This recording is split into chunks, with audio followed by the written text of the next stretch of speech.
Good morning, guys. Wayne's driving us into town here in Quartzsite to get a few supplies for the solar install job today.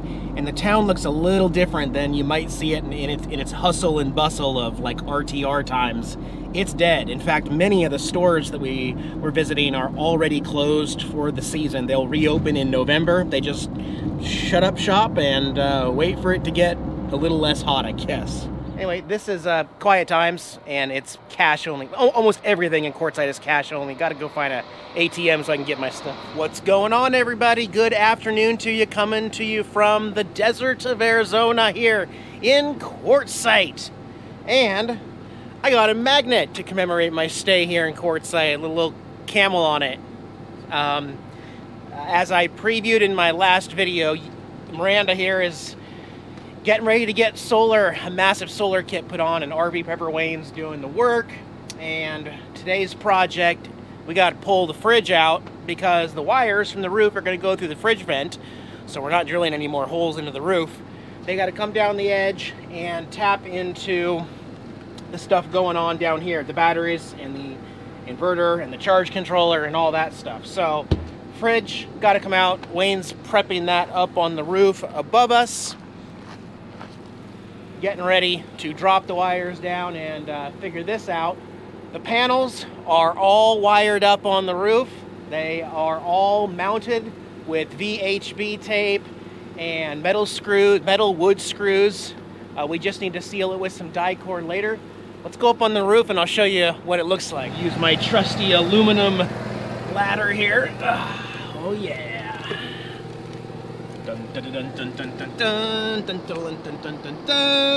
There we go, guys. 320 watts. 320 watts. Another 320 and another 320 watts. 1,280 watts of solar on the roof. Oh, and Wayne already tested the voltage coming down raw from the panels right now is about 75 volts coming in from this 1,280 watts. And from everything, all the research that I've done so far, these panels should be bringing in close to 80 or 90 amps once it goes through the charge controller and gets messed around to the actual battery bank. We are probably going to see 80 or 90 amps on a sunny day, even here in March, but all summer long, which I don't care how you do the math, I'm going to be able to run one roof air conditioner all day in the summertime off of solar. Probably not at night very long. I probably won't even try it at night, but while we're producing the power and it's still sending some to the battery, we're going to be running an air conditioner essentially off of the sun, not even on the batteries, because the batteries should just stay at 100%. You know, I'm not able to use up all of that, so it's really exciting. And he's making them look all pretty. Not doing any redneck fixes this time, like tape and cords, but all MC4 connectors safely secured underneath here. I am running the generator right now for a couple hours with air conditioning, but basically just to charge the two deep cycle batteries that are currently in Miranda, because that's the only way we have to power stuff out here right now until this system is installed. That's why it was so important to get here, to get all the supplies from Northern Arizona Wind and Sun, and to have Wayne install it here before he probably moves on from the area too. So there is one hardware store in town remaining open for this desert heat coming. It's about 88 degrees today here in Quartzsite, so a little warm. It's just making it work, man. It's gonna be I'm gonna be happy running everything off of solar, but let Wayne get back to work. It's not as bad as it looks, really. This is the cost of doing it the right way, okay? Had to empty out the fridge, remove the fridge, slide the fridge out so that Wayne could evaluate the opening here, because there's the roof part. We got to get rid of that mesh to bring the wires down. He's going to tack it against the wall so that it's away from the fridge. And then somewhere in here we need to put a display. So trying to decide whether it's going to be here or if we're going to put it up here. The fridge does produce some heat, so yeah, we got some things to think about. In the meantime, I'm just cleaning out the space and cleaning off the top of the fridge here, and I'm going to clean the flume while we got it out too. Guess what? We're just about ready to put this back together. Just want to show you how good Wayne did. Put that flush right at eye level for me there. Looking all good inside. He's got all of the wires coming down, all nicely put aside in the corner, out of the way of the fridge completely. And then down here before the gas line, he's gone back inside before dropping back down between this false floor and the bottom floor. Everything looks clean. We're gonna put the fridge back in and hook it up, and then he's gonna be working outside for a little bit. Looks really good and clean, a lot better than any wire job you guys have ever seen me do. You working hard or hardly working, Jax? You helping? Not really, man. You're cute as a toot, though. That's for sure. Alright, you enjoy my seat, okay? Glad that swivels around so you can see me and keep an eye on Dad? Yeah. Alright, man. Hey guys, that's right. Wayne's working on into the night here in Quartzsite. Right now he's doing the part where it's like really tricky to get all the buses and fuses and breakers and the wires, make sure they have room to go where they want to go, and to make it look good. I think that's the main part there. So I appreciate his hard work. He's really good at this kind of stuff. It's not that I don't have the patience to do it. It's just I don't know how to make it look good. Like I just don't have that I don't have that ability. I never have. So it's worth it for me. He's a great electrician, mechanic, and he's helped a lot of people in the RV community. I am seriously looking forward to boondocking, cutting the cord again, and enjoying things like this, like the desert. Look how beautiful this is with the silhouette of the saguaro cacti everywhere out here. No, it's nice. It's pretty. It's kind of beautiful in a way. And it has finally dipped under 80 degrees here this evening. It had been warm. So anyway, this is day 3. Might be a couple more days out here. I'll show you the progress tomorrow morning when it's lighter, and show you how everything's going in this compartment.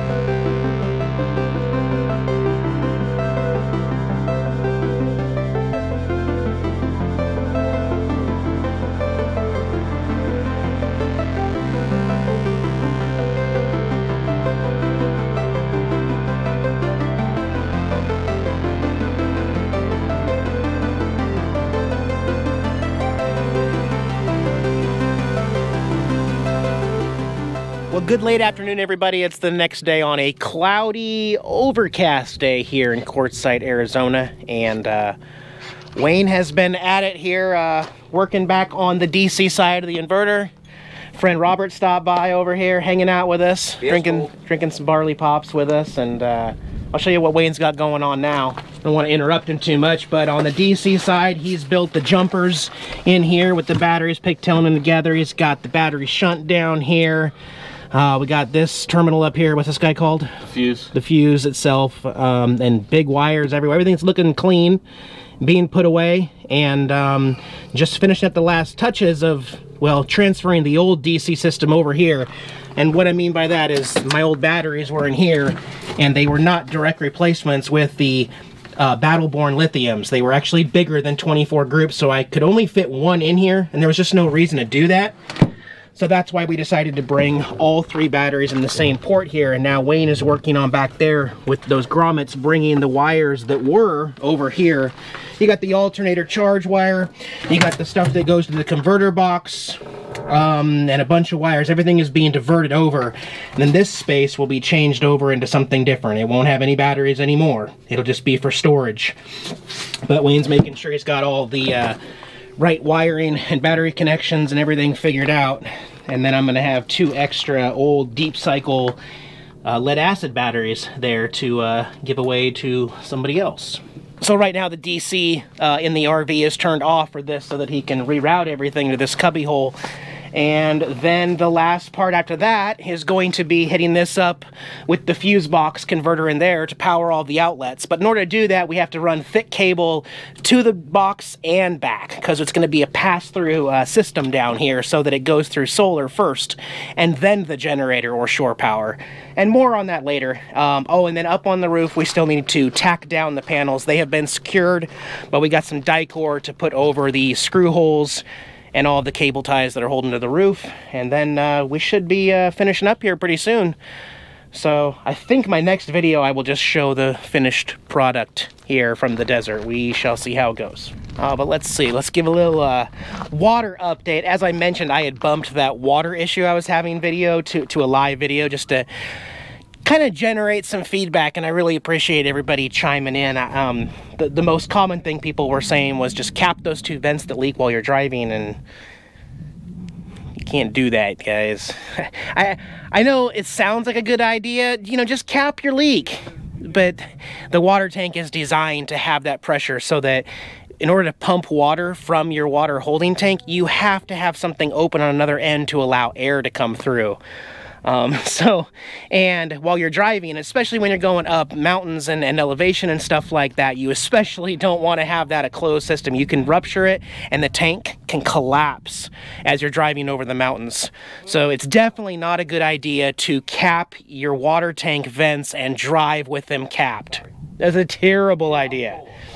But thank you for trying. And then a lot of the rest of the people were basically saying put in a one-way valve on that, you know, which I get it, because a one-way valve will allow the water to still flow out, so that when I'm full, when I have filled the water tank full, the water will flow out and I'll know it's full, but it can't go back the other way. The problem is, remember what I just said about that water tank needing air to come in?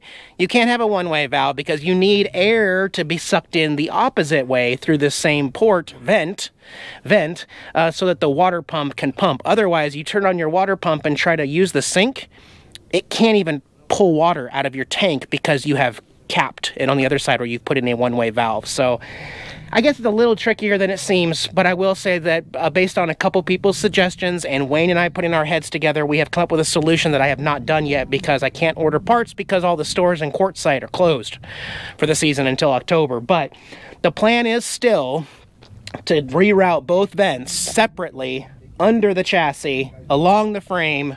We'll come to the back. Once we get past the floor line, this hollow fiberglass cap right here, there is room to put in a 90-degree elbow, or 45-degree elbow, come up a few feet, and then create one of these.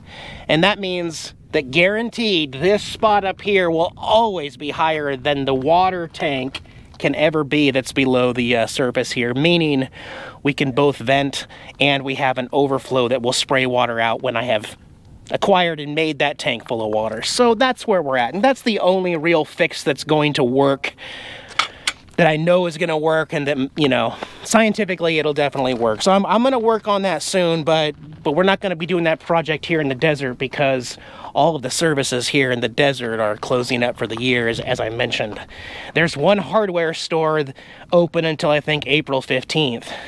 Otherwise, it kind of turns into a ghost town here in the desert because not a whole lot of people stay out here when it's 120 degrees, I guess. Imagine that, including me. So Angela and I and Drezzy and Jax will be hitting the road soon. I will give you one more update before we leave, or as we're leaving, just because Wayne's doing an awesome job. And I'm really glad I hired him to do this job instead of somebody else, because he's doing awesome. But anyway, guys, have a good night. We'll see you here in a couple days. Bye-bye.